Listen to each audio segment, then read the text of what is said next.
Hi, I'm Logan Toxic, and this is my top 10 Criterion Collection recommendation list, where I draw 10 movies from my personal collection to recommend you guys to pick up for this Barnes & Noble sale, 50% off Barnes & Noble all Criterion titles.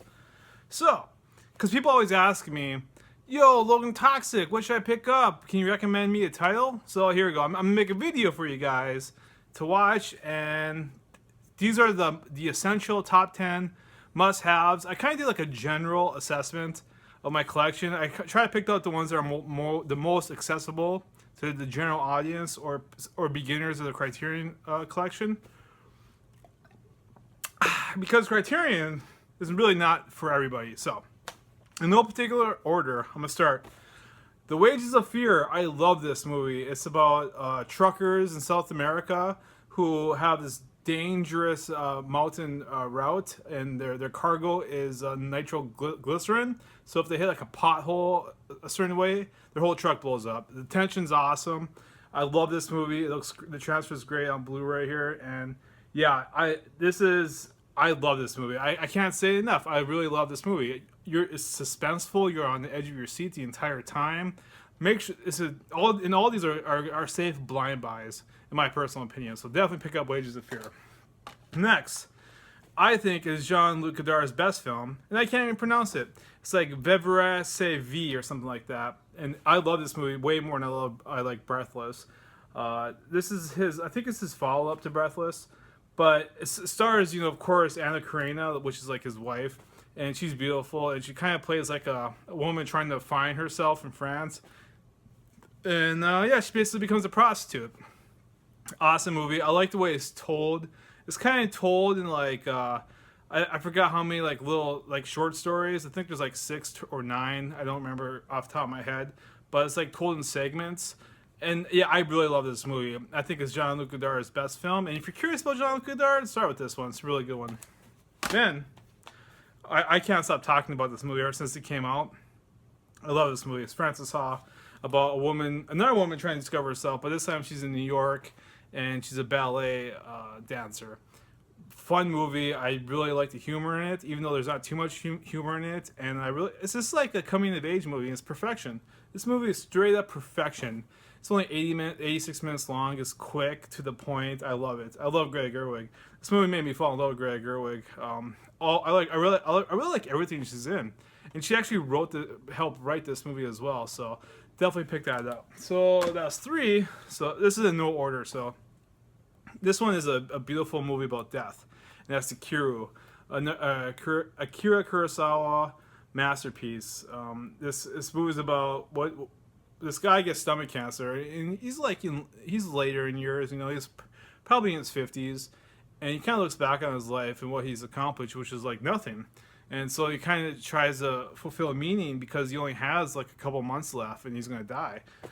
So he tries to make friends. He tries to reconnect with his daughter, and like nothing's happening. And this movie's awesome. It's sad, but it's awesome. It's a straight up masterpiece. It's my second favorite Kurosawa film, because I got the other one in my top 10 list as well. So, but yeah, all these is a safe blind buy for sure. And next up is probably the best documentary of all time. It's Hoop Dreams. Who doesn't love Hoop Dreams? Man, this movie is amazing. It's about 2 basketball players in high school in Chicago. I think they started like a little younger in high school, actually. I think they start in 9th grade. And it's like a documentary told over like 4 years.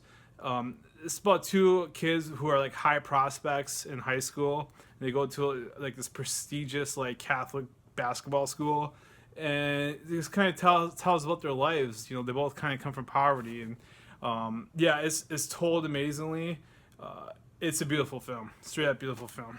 Next up, people talk about Ingmar Bergman. They always talk about The Seventh Seal, and I really like The Seventh Seal. But I think if you're new to Bergman and you're kind of, I don't know, intimidated by The Seventh Seal, start with The Magician.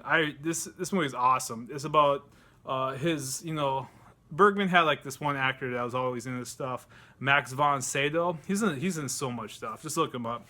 Anyway, he plays this like magician, and the whole time in this movie, you're wondering, is the magic real, or is he like a hack, just like pretending It's kind of like a horror movie, but not quite a horror movie. It's not horrific or anything, but it's very tense. A very tense movie. Definitely check it out. If you want to know more about Bergman, you'll get the Seventh Seal, obviously, but this is a safe one to pick up if you think the Seventh Seal might be too boring or intimidating for you. So yeah. Then, of course, one of my all-time favorites, The 400 Blows. Really famous movie about this movie kind of started the French New Wave, and yeah, I love Francois Truffaut. He's an awesome director. I prefer him over Jean-Luc Godard personally. I just like the way he films better. And yeah, this movie's about, it's kind of like an autobiography of his life when he was a kid, and it's just about this kid, trying to find himself and not really fitting in, but kind of, and he's kind of like a delinquent a little bit, but not really.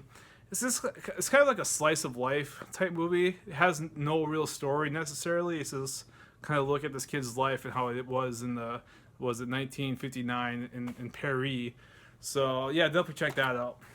Another awesome movie that is like a historical important movie is A Hard Day's Night, featuring the Beatles.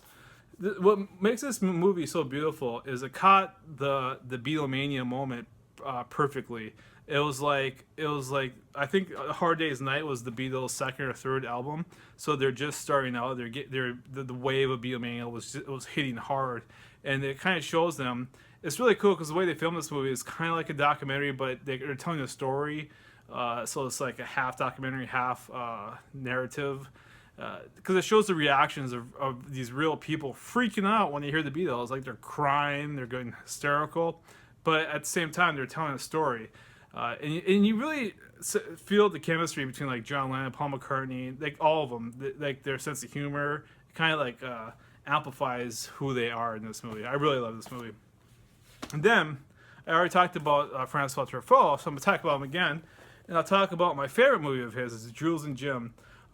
This movie is beautiful. It's about these two friends who fall in love with this girl, and one dates her, then the other one like marries her, then I think the other one dates her again. It's crazy, right? So, and they like have kids and stuff with this woman, but they're still friends. I really like this movie. Is a beautiful film.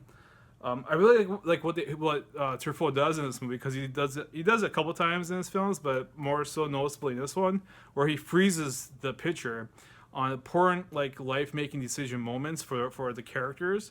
So like something happens that's very important, and he freezes it to make the audience know that this is an important decision that this character is about to make. Yeah, I love this movie. It's perfection, and probably one of the famous movies ever. Seven Samurai, Akira Kurosawa. Toshiro Mifune in Seven Samurai is magnificent. He plays like a caged lion or tiger. He always like goes back and forth in his cage. He's like just wants to attack. Yeah, this movie is so popular and famous. You already know about it. It's been remade so many times. The latest one is The Magnificent Seven with Chris Pratt and Denzel. So I'm not going to talk too much about it, but Tranche is amazing. This movie's amazing. It's perfection. So there we go. There's my top 10 Criterion recommendations for you guys to pick up for the next sale, or just keep it on your Amazon wish list and eventually knock them out because they're beautiful films. Alright, as always, catch you guys later. If you like this video, it always helps if you thumb it up and like it, comment below. What's your top 10 Criterion movies? I know it's hard. It's very hard. But list in the comment section below what are your top 10 Criterion recommendations. Not your favorite ones, but what are your top 10 recommendations for the newbies of the whole Criterion scene. Alright, catch you guys later. Peace out, Amazon.